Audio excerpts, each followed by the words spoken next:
તમિલનાડુના મદુરાઈમાં વિરુધનગર જિલ્લામાં એક મંદિર ઉત્સવમાં ભોજન લીધા બાદ ફૂડ પોઈઝનિંગને કારણે 107 લોકોને હોસ્પિટલમાં દાખલ કરવામાં આવ્યા છે. બધાની હાલત અત્યારે સ્થિર છે.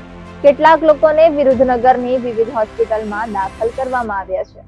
આરોગ્ય અધિકારીઓએ હાલમાં ઘટનાની તપાસ કરી રહ્યા છે. તમિલનાડુના મદુરાઈ પાસે આવેલા વિરુધનગર જિલ્લામાં મંદિર ઉત્સવનું આયોજન કરવામાં આવ્યું હતું, જેમાં ભોજન લીધા બાદ તરત જ ઘણા દર્દીઓને ઉલટી અને ઝાડા થવા લાગ્યા હતા. શરૂઆતમાં કેટલાક લોકોને સ્થાનિક હોસ્પિટલમાં સારવાર આપવામાં આવી હતી, પરંતુ સ્થિતિ વધારે બગડતા તેમને મદુરાઈ સરકારી રાજાજી મેડિકલ કોલેજ હોસ્પિટલમાં રિફર કરવામાં આવ્યા હતા.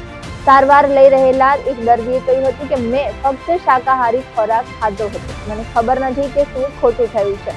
અને એક મહિલા દર્દીએ કહ્યું કે ડોક્ટરોએ સાવચેતી તરીકે અમને દવા પણ આપી.